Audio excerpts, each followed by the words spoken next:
Peux-tu te présenter en quelques mots? Je suis Guylaine Robin, je suis auteur, compositeur, interprète depuis une vingtaine d'années et je compose surtout pour d'autres artistes aujourd'hui. Je leur fais des arrangements, des compositions de jingle, mixage, mastering et à côté, j'ai créé le label service Gills Records qui aide et accompagne les artistes à devenir entrepreneurs de leur musique. C'est quoi un label service? On connaît le label ou la maison de disques qui va produire de A à Z un projet artistique et on s'est rendu compte avec les années, surtout dans les pays anglo-saxons, qu'arrivait une mode des artistes indépendants qui souhaitaient rester producteurs de leur musique et c'est créé ce type de label service où en fait on propose des services, un éventail de services aux artistes qui souhaitent rester propriétaires de leurs droits musicaux et qui font déjà un travail de production, qui cherchent peut-être juste une distribution ou une agence de promotion marketing musicale ou alors un coaching ou un accompagnement dans les différents services qui peuvent les aider à développer leur projet musical. Comment et pourquoi avoir créé le label Gills Records?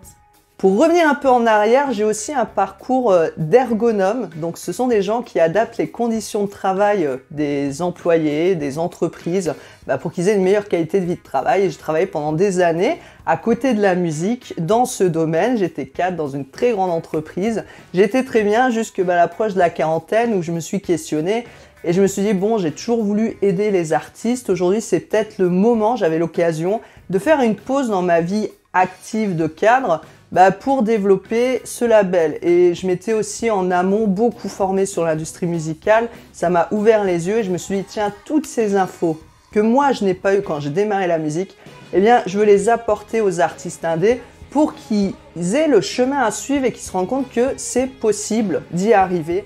En 2019, donc j'étais toujours cadre et j'ai créé mon auto-entreprise musicale pour me produire surtout moi en tant qu'artiste, pouvoir facturer mes prestations aux mairies, aux salles de concert où j'allais jouer.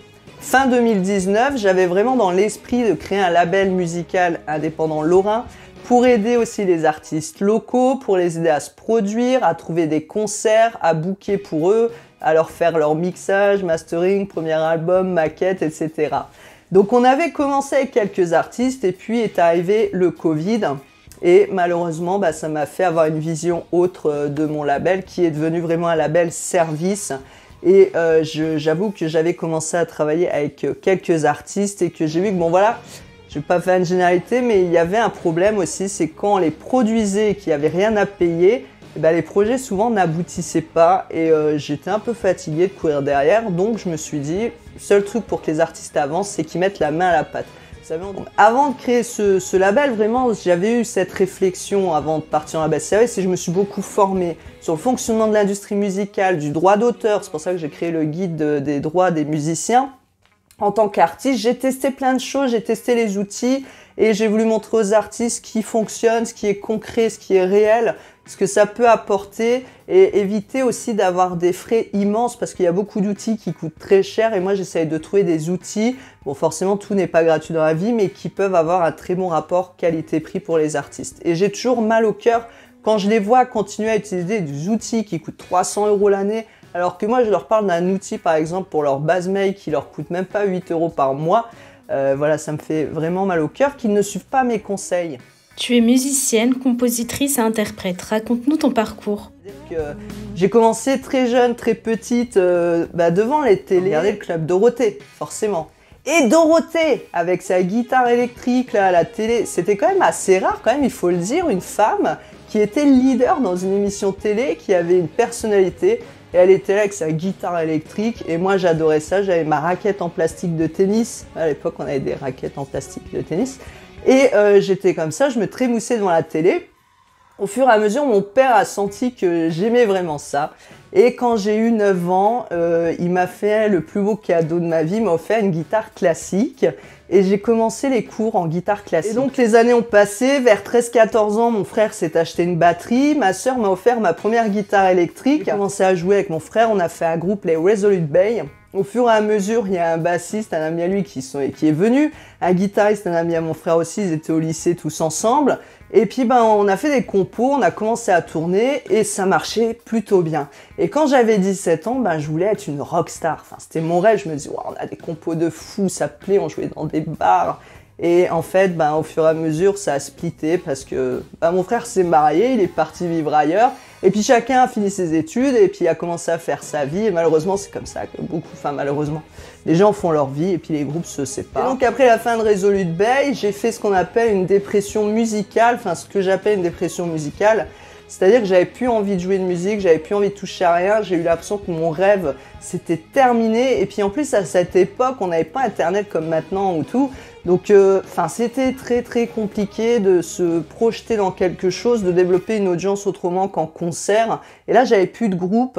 Et pour moi, c'était compliqué de jouer en solo parce que j'étais hyper timide. Mais au fur et à mesure, j'ai retrouvé d'autres groupes parce que malgré tout, la passion était toujours là. Je commençais à aller sur des sites, forcément après Internet, elle arrivait quand même, et je suis allé sur des sites comme EasyZig, je crois que c'est ça le nom, ça existe encore, pour chercher d'autres musiciens, et j'ai joué dans des groupes country, des groupes rock and roll, des groupes rock, et puis après j'ai eu un duo acoustique avec The Woods, on faisait du rock and roll acoustique, et puis après ça s'est terminé aussi, et j'ai fini en solo sous le nom de Gil, parce que c'était un surnom qu'on me donnait, et puis... Tu as développé la communauté des musiciens DI. Peux-tu nous en dire plus? Lorsque j'ai créé la page Gil's Records, en fait, je voulais créer un groupe rattaché pour aider les artistes indépendants et pour qu'ils puissent échanger entre eux. Parce qu'à l'époque, je connaissais Marketing Musical. Beaucoup d'artistes connaissent cette plateforme qui donnait aussi beaucoup de conseils très riches pour les artistes. Et je ne sais pas pourquoi, le groupe a fermé. Et donc, il n'y avait plus d'endroit pour se retrouver et échanger, à part des multitudes de groupes où les artistes partageaient leurs morceaux. Et moi, je voulais pas que ce soit un nouveau groupe de promo.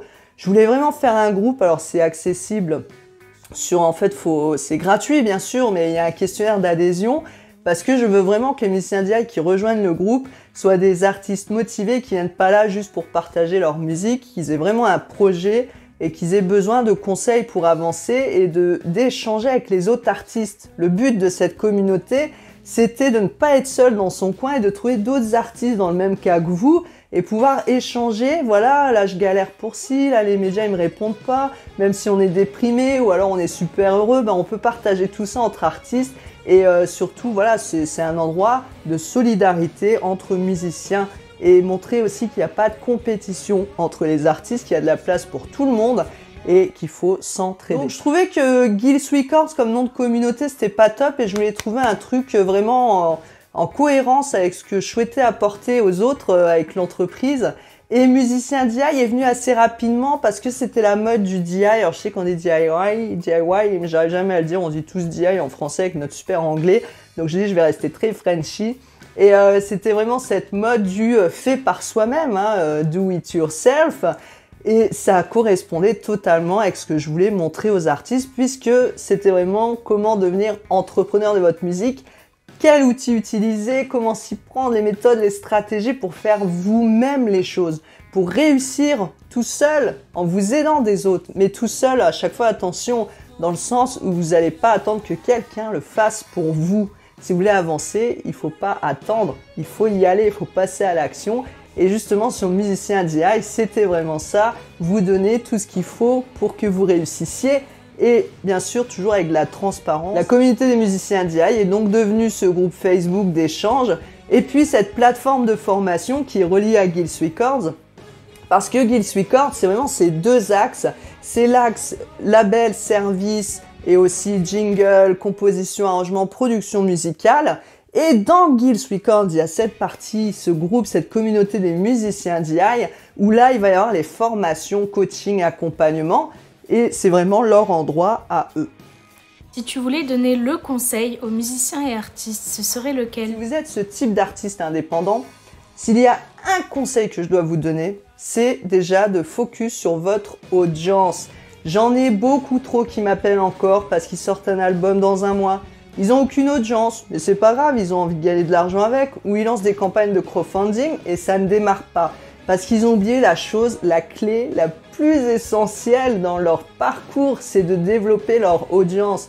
Avant de payer des milliers d'euros pour des clips ou des albums, mais payez déjà pour votre promo et développer votre audience. Donc mon conseil, faites un single, un clip. Ne payez pas un truc à 10 000 euros, il n'y a pas besoin, on fait un très bon clip avec un téléphone aujourd'hui. Vous allez commencer avec votre petite notoriété à développer votre audience chaque jour. Voilà, vous allez développer de plus en plus, Et quand vous gagnerez de l'argent, là, vous réfléchirez à l'investir dans un clip plus cher ou autre. Pour le moment, on est tous tout petits. Donc quand on démarre tout petit, il faut pas en vouloir trop tout de suite. Il faut faire les choses étape par étape. Ça prend du temps. La musique, c'est un marathon, c'est pas un sprint. Concentrez-vous sur votre audience et donnez avant de demander à ce qu'on vous donne en échange. Un petit mot pour la fin? Si j'ai un dernier mot pour la fin, c'est soyez réaliste, ne laissez pas l'émotion vous gagner et soyez dans la raison quand vous travaillez sur un projet musical comme un entrepreneur. Vous voulez vivre de votre musique, la partager. Donc réfléchissez à un projet en cohérence et en corrélation avec votre notoriété. Le seul secret qui existe, c'est le travail. Voilà, il faut travailler, il faut être motivé et donner de la qualité aux gens. Donc si vous avez tout ça et que vous êtes persévérant, vous allez y arriver. C'est certain, c'est obligatoire, vous allez y arriver. La réussite est possible pour tout le monde. La réussite a différentes définitions aussi pour tout le monde, mais suivant votre définition à vous, en travaillant et en vous faisant accompagner par les bonnes personnes, eh bien, vous ne pouvez que y arriver. Et j'ai confiance en vous, chers musiciens.